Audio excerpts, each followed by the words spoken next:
Podcast da MIT Technology Review Brasil. Apresentado por Origin Health. Olá, bem-vindas e bem-vindos ao podcast da MIT Technology Review Brasil, apresentado pela Origin.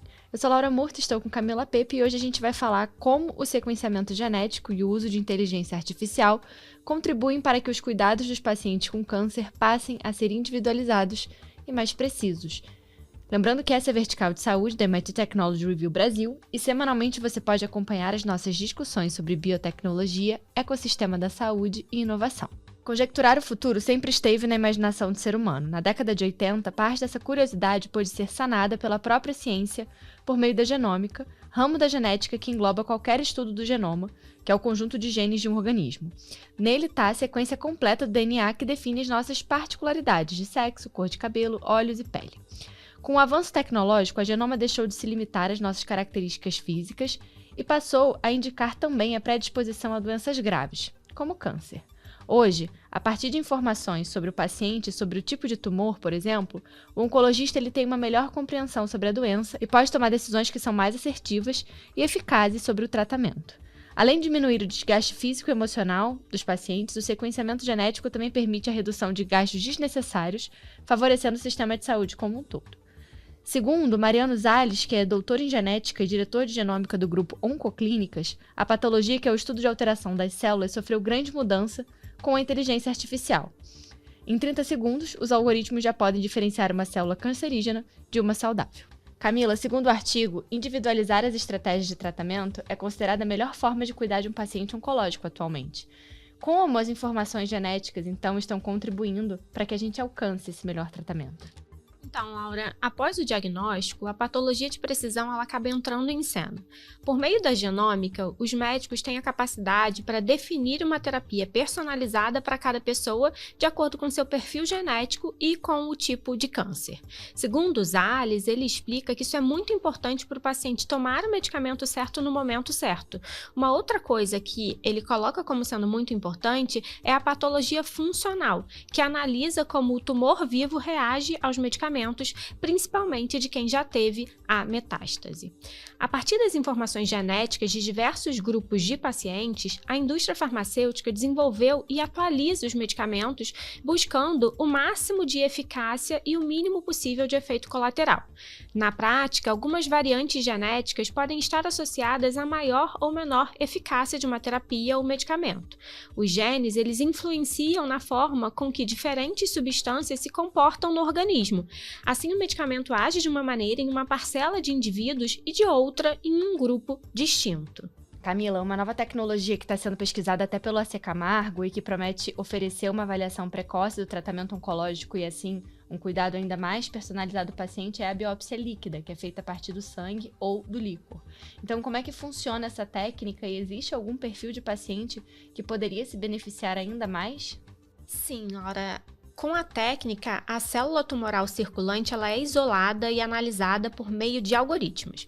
A inteligência artificial, então, consegue identificar os parâmetros que indicam câncer com uma assertividade maior do que a do ser humano. Dr. Virgílio Souza e Silva, que é oncologista clínico do Hospital AC Camargo Cancer Center, ele diz que de todos os nossos tratamentos, esse tem uma grande perspectiva de ser uma ferramenta para auxiliar no diagnóstico e no tratamento de pacientes com câncer. Zales reforça que a nova tecnologia será ainda mais importante para o diagnóstico de pacientes com caso de metástase. Ele fala que com a biópsia líquida você detecta o câncer pelo menos um mês antes da imagem por meio de DNA tumoral, e isso acaba sendo fundamental para trocar o tratamento antes que o tumor cresça. Apesar de o Brasil dominar ferramentas de última geração para diagnóstico e tratamento contra o câncer, alguns exames de sequenciamento genético são custeados apenas por operadoras de plano de saúde. No Sistema Único, o SUS, algumas técnicas são aplicadas, mas em menor escala. Dr. Virgílio diz que, infelizmente, nem todo mundo tem acesso, até mesmo na rede privada, o acesso a esses testes genéticos é um pouco complicado. Faça parte da comunidade MIT Technology Review Brasil e assine nosso conteúdo em mittechreview.com.br/assine. MIT Tech Review /assine. E hoje o nosso convidado aqui no podcast é o Dr. João Bosco, que é médico imunologista e especialista em genética clínica e laboratorial. Bem-vindo, Dr. João. Obrigado, Laura. O prazer é todo meu de poder participar aqui com você.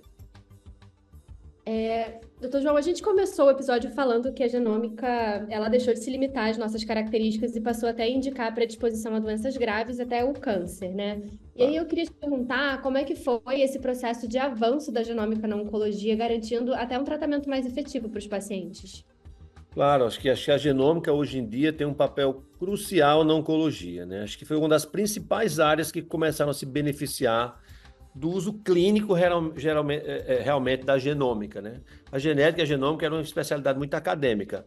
Mas é o que aconteceu, a gente começou a entender a genética dos tumores, certo? Estudar um tumor de pulmão ou tumor de intestino e entender que alterações genéticas é que estavam presentes. Entendendo que alteração genética, a indústria farmacêutica pôde se dedicar a produzir, fabricar e testar drogas que agem nessas alterações genéticas específicas. E aí foi quando começou uma era da gente individualizar o tratamento de um tumor baseado na sua genômica. Eu não estou tratando mais um tumor de pulmão, estou tratando um tumor de pulmão com uma determinada alteração genética, como, por exemplo, a mutação em EGFR, que é um gene, que tem uma droga específica. Então, não somente você individualiza, geralmente nessas situações o tratamento é mais eficaz, porque eu entendo perfeitamente a alteração subjacente, né? E também tem uma droga, e muitas vezes é menos tóxica, porque é mais direcionada. Às vezes é um tratamento oral, tá? Então a gente começou nesse lugar. Então hoje em dia, ninguém faz tratamento mais de tumor de pulmão, ou intestino, ou mama, ou próstata, ou melanoma, sem saber a genética do tumor, tá? Ou seja, é uma terapia guiada ou terapia personalizada por genômica, tá? Eu vou dizer como é que está evoluindo. A gente começou vendo poucos genes em cada tumor, agora a gente está vendo dezenas ou centenas, tá? Mas essa foi a primeira aplicação que tem evoluído, né, em oncologia. Uma segunda aplicação foi, como você citou brevemente, foi na identificação de por que eu estou tendo esse tumor.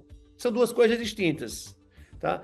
Eu entender como é que eu trato da forma mais adequada e entender por que eu desenvolvi. Por que eu desenvolvi, pode ser que eu tenha nascido com a causa, um risco de berço, uma alteração de DNA, não no meu tumor, mas no resto das células do meu corpo, que me predispôs a ter isso. E a gente chama as doenças de risco hereditário de câncer, como a Angelina Jolie fez, né, que todo mundo conhece, que ela estudou a genética dela e viu que tem uma alteração no gene chamado BRCA.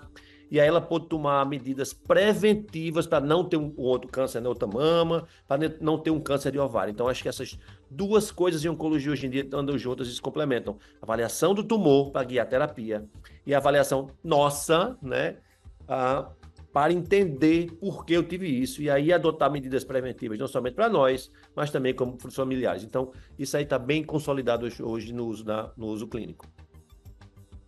E, doutor João, qual tem sido, né, a contribuição da inteligência artificial no campo da genômica? A gente vê muito essa questão de uso de IA, né, para dados, também para diagnóstico. Mas quando a gente pensa na genômica especificamente, assim, né, como é que tem sido aplicado ou até mesmo pensado no uso de inteligência artificial?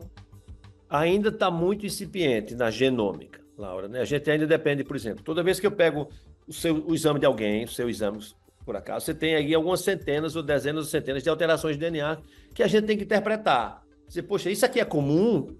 Se é comum, não deve estar causando essa doença tão incomum nessa pessoa. Será que isso aqui é associado com que tipo de doença? Será que essa alteração de DNA ela é patogênica ou não? E isso ainda, hoje em dia, a gente ainda faz de forma muito manual para saber, por exemplo, se a alteração é patogênica, eu vejo se ela é comum na população, se ela provavelmente altera a função da proteína, porque ela quebra a proteína no meio, vamos dizer assim, ou muda a ordem, né, de como a proteína devia ser montada, ainda assim, de forma muito incipiente, ainda muito manual, tá? Então, aí é uma das primeiras aplicações onde a inteligência artificial deve entrar em genômica, realmente, é para classificar os eventos de alteração do DNA de forma automatizada e a gente entender, basicamente, tudo que se passa, se essa alteração aqui é patogênica ou não é patogênica, se é benigna e a que doença está associada de forma mais rápida e direta, tá? Então, acho que essa é uma grande aplicação.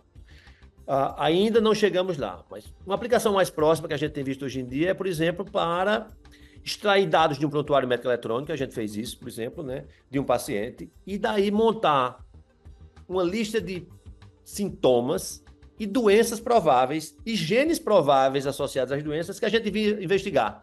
Então, em vez de você depender de um relatório de um médico ou de você me explicando, eu entro no seu prontuário médico eletrônico, baixo tudo, exame laboratorial que você fez, todas as suas interações com o médico, trago isso, caracterizo, extraio dali dor de cabeça, uma determinada alteração ocular, uma determinada alteração renal, né? Isso tem doenças associadas nas bases e essas doenças têm genes associados. Então, eu monto uma lista de suspeitos usando inteligência artificial, né? Isso a gente já tem feito processamento de linguagem natural e inteligência artificial para fazer isso. Então, eu acho que essas aplicações, tanto de extração e processamento de dados, como você mesmo citou anteriormente, né? E realmente entender a alteração, como a gente está entendendo de proteína bem mais com AlphaFold e ainda não chegou lá em DNA, a gente vai chegar lá também para entender de forma mais direta. Onde a inteligência artificial está mais diretamente influenciando hoje é numa coisa que é muito próxima da genômica de oncologia, que é a patologia, né? Que é observar uma peça e dizer, olha, tem célula tumoral, não tem célula tumoral, isso aqui parece ter um tumor de próstata, parece ter tumor de pulmão, que é para reconhecer um padrão visual. Reconhecimento de padrão visual é lindo, né, para ferramentas de inteligência artificial, seja de formação como um raio-x, uma tomografia, uma ressonância, ou um laudo de patologia. Então, acho que AI, nessas situações, não tira o patologista da jogada, nunca tira, mas realmente aumenta muito a produtividade e vai mitigar muito, minimizar erro, né, de diagnóstico em patologia, bem como em radiologia. Então, acho que essas aplicações, a gente tá bem próximo de utilizar a escala. Patologia já está utilizando em escala, né? Em genômica, daqui a pouco a gente chega lá. Agora, pensando um pouco no panorama de acesso, né, dos pacientes no SUS e também na saúde suplementar, como é que esses testes e ferramentas de última geração de diagnóstico, né, e também o uso da genômica dentro do tratamento do câncer, qual é o acesso dos pacientes? A gente pode dizer que as melhores técnicas, né, as melhores ferramentas estão disponíveis nesse sentido dentro do contexto das operadoras e do contexto do SUS? Infelizmente, não. A gente tem muita inequidade de acesso, tá, Laura? Basicamente, só quem tem acesso a esses melhores testes, onde a gente, por exemplo, estuda o tumor, estuda centenas de genes, ou seja, monta um mapa realmente do que pode ser utilizado como arsenal de tratamento, são pagos de forma privada, tá? Então, você tem que ter dinheiro para pagar. Há muita restrição de acesso, mesmo utilizando operadores de saúde. Poucas operadoras de saúde cobrem os custos desses testes. Isso causa uma lentificação da adoção em escala, o que já acontece nos Estados Unidos, já mostrando que em vários cenários é custo efetivo, é melhor guiar do começo, em começar com a droga correta, do que esperar a doença progredir, ou ter recorrência. É melhor estudar se você tem um risco hereditário e colocar você em prevenção, do que aguardar você ter um segundo tumor, né? Apesar de todas essas evidências, ainda tem uma limitação. A limitação é muito maior no SUS, infelizmente, obviamente, porque os testes, apesar da queda continuada dos custos de genômica, ainda são testes, né, considerados caros, e uma limitação adicional é que as drogas, às vezes associadas com as alterações genéticas que podem ser encontradas, também não estão disponíveis no SUS. Então, no privado, a gente tem todas as drogas, a gente não tem limitação nenhuma no Brasil. Acho que a gente é tão bem tratado aqui no Brasil quanto em qualquer lugar do mundo. Ninguém precisa sair do Brasil para tratar oncologia, a não ser para fazer pesquisa, mas para tratamento, não, né? O acesso ao teste realmente é limitado pela limitação da operadora de saúde, você tem que ter o caixa, e no SUS o buraco ainda é pior. Acho que a gente precisa evoluir muito. A gente tem feito projeto nisso, não na área de oncologia, mas na área de doenças raras. A gente tem projeto onde a gente faz milhares de pacientes sem custo para o SUS, mas depende ainda de projetos como o nosso e de outros, né?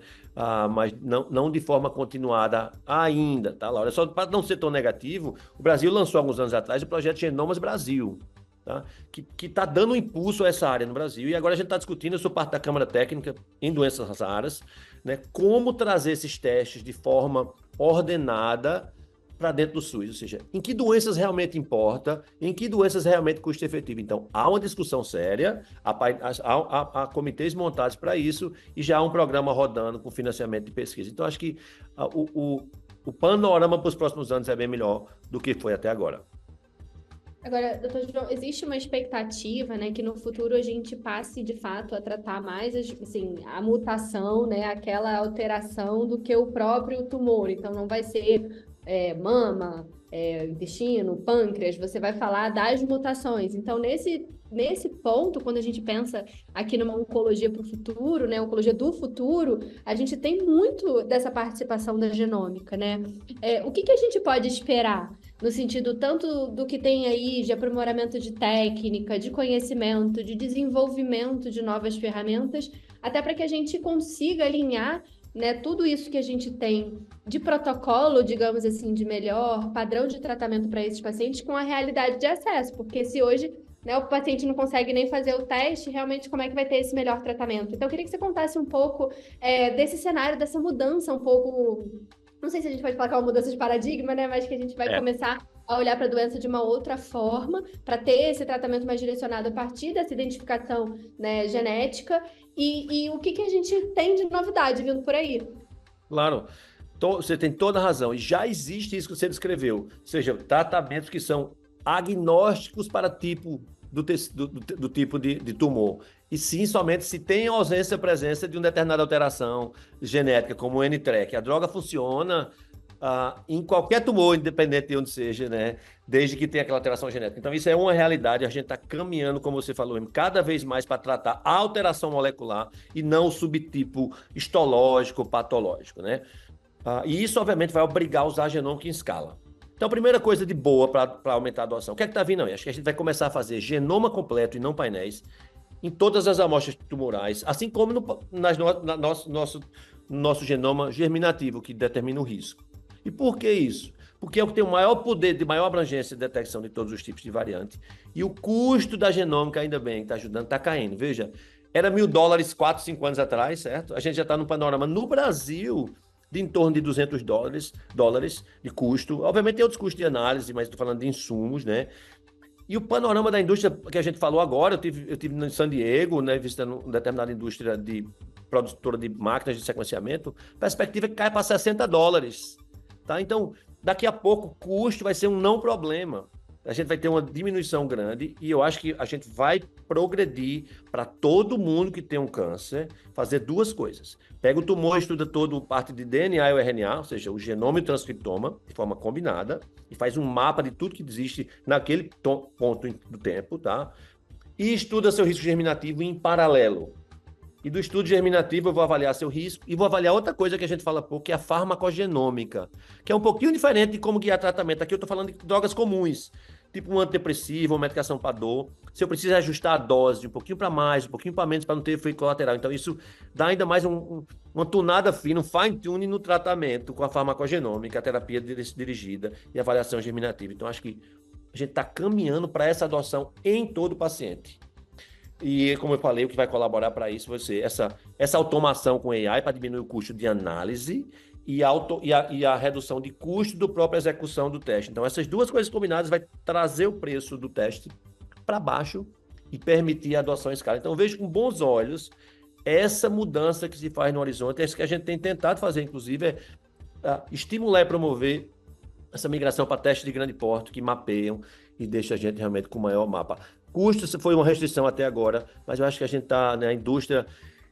Houve uma quebra de patente do principal dominador dessa tipo de tecnologia, que era a Illumina, né? E agora, sim, o campo ficou mais agitado nos últimos 2 anos, muita competição, que foi ótimo, que ajudou a derrubar os preços novamente de genômica, né? E esse que está empurrando a gente para mais perto de 50, sub $100 no genoma, abaixo de $100, e isso realmente abre imensas portas para adoção em bem maior escala. Então, acho que o horizonte é bem interessante. E aí, até para a gente terminar, eu queria te perguntar de uma técnica específica, né? E o quanto isso impacta para o paciente, aqui também em termos, né, claro, de sobrevida, de prognóstico, né? Para você poder fazer identificações mais precoces, ter um tratamento mais direcionado, que é a biópsia líquida. Assim, para o paciente, também para o avanço da medicina, né? Como é que foi esse processo de descoberta e implementação e hoje quais são os ganhos para o paciente do uso dessa técnica versus a biópsia tradicional? Claro. Bem interessante, Laura. Veja, o que é que a gente chama de biópsia líquida?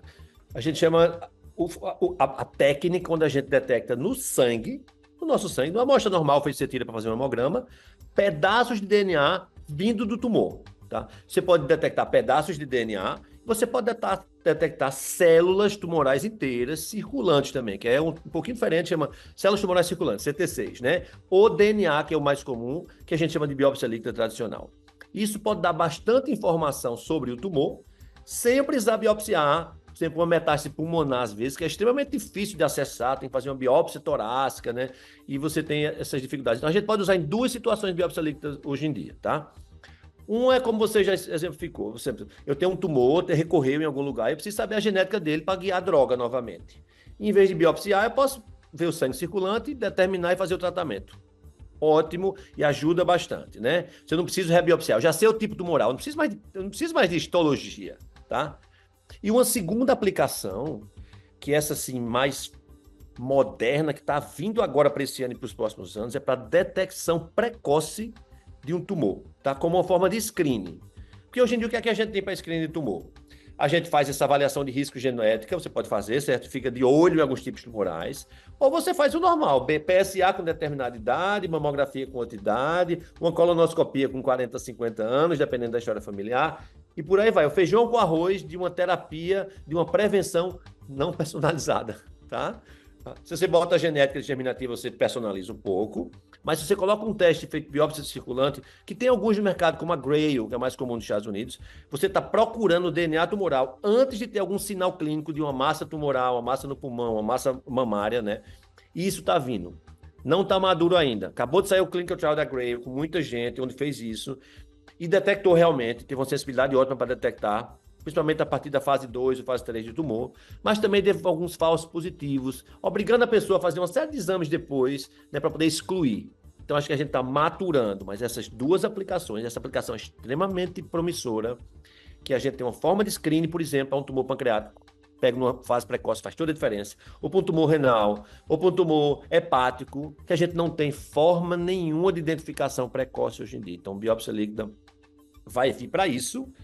Muita gente dedicada a isso, né, trabalhando agora, bem como já entrou no uso clínico, é essa para detectar a variação de DNA para indicação de tratamento. E uma terceira aplicação de biópsia líquida também é para a gente determinar se respondeu pós-tratamento, né? Tem que desaparecer o DNA tumoral, depois você faz uma quimioterapia.